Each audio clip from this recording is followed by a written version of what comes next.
Mutiara Hikmah Official, menyingkap hikmah di balik sunnah.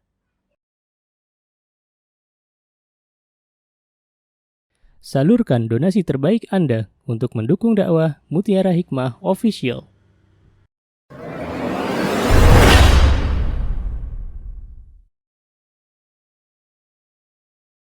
Baik, ini sepertinya menjadi pertanyaan dari teman-teman mewakili ya.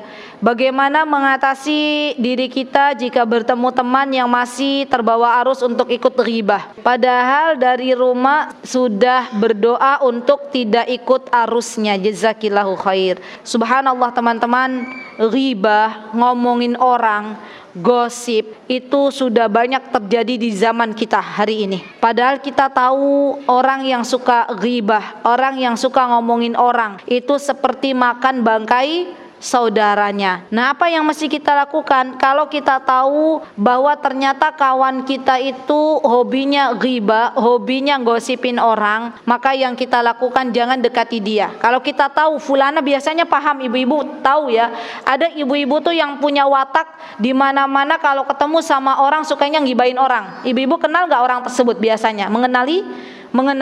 Jangan dekat-dekat sama dia. Kenapa? Karena ibu-ibu, orang yang suka ghibah, orang yang suka ngomongin orang di depan kita, kalau kita nggak ada bersamanya, dia bersama orang lain, yang akan menjadi bahan ghibahan adalah kita. Itu kaidah, ya. Jadi jangan dekati orang yang suka ghibah, jauhi. Ya, karena nanti bakalan kalau kita nggak dengan dia, tidak berada di sampingnya, dia berada dengan kawannya, yang menjadi bahan ghibahnya adalah kita. Yang kedua, cari komunitas yang sehat. Ya, cari komunitas yang baik. Kalau kita masuk sebuah komunitas, dari rumah saya nggak mau ghibah, ternyata sampai di sebuah tempat, ibu-ibu ketemu sama ibu-ibu, emak-emak ketemu sama emak-emak, dan biasanya emak-emak itu kalau sudah ketemu 1 jam tidak terasa, begitu ya. Kalau baca Al-Quran 1 jam kira-kira terasa berat apa mboten? Berat. Tapi kalau ketemu sesama emak-emak 1 jam itu berat atau ringan? Ringan. Baru 1 jam gitu ya. Dan ternyata obrolannya semuanya ghibah. Maka apa yang mesti kita lakukan? Yang mesti kita lakukan, kalau kita bisa menasihati di dalam forum itu, kita berikan nasihat. Ya, Bu, kalau kita melihat sebuah kemungkaran, itu ghibah, itu dosa. Berarti itu kemungkaran. Kalau kita bisa lakukan, maka kita lakukan.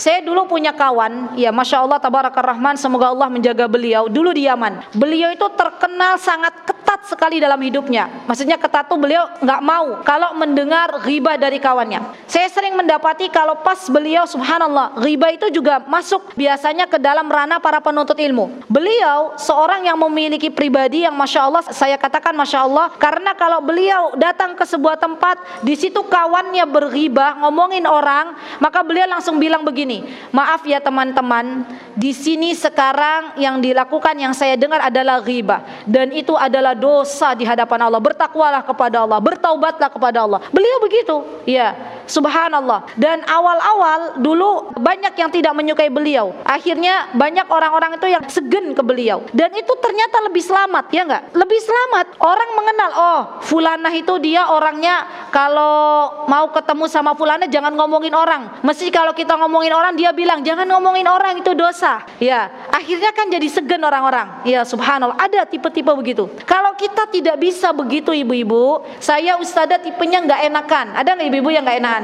Nanti kalau saya bilang, ibu-ibu jangan ghibah, mesti saya dibilang kamu sok suci, begitu ya. Kalau tipenya ibu nggak enakan, maka minimal ibu-ibu tidak langsung terlarut dalam majlis ghibah, tapi ibu-ibu bangun dan katakan, mohon maaf, saya permisi, saya mengundurkan diri dari perkumpulan ini, saya mau pulang, mau ada agenda lain. Ya, walaupun agenda lainnya sampai rumah masak, itu kan agenda juga. Ya, walaupun sampai di rumah ibu-ibu nyuci piring, itu kan agenda juga. Ya, jadi jangan sampai kita tahu itu adalah majlis ghibah, kita tetap duduk di situ, kita kena dosanya. Ya, kalau kita nggak berani menasehati, maka minimal kita bangun dari tempat yang kita tahu itu adalah forum ghibah, dan kita doakan orang-orang yang ada di situ, semoga Allah berikan hidayah Begitu ya ibu-ibu. Semoga Allah Subhanahu wa taala mengaruniakan kepada kita teman-teman yang salihah.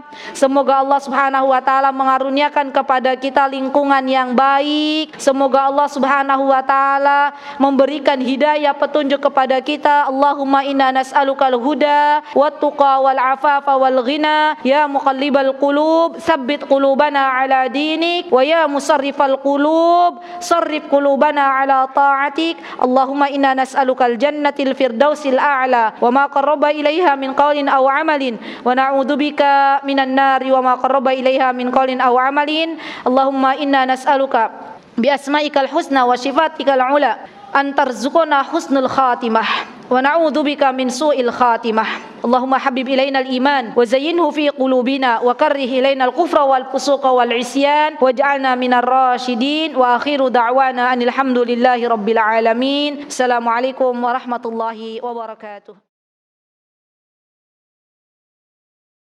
Mutiara Hikmah Official, menyingkap hikmah di balik sunnah.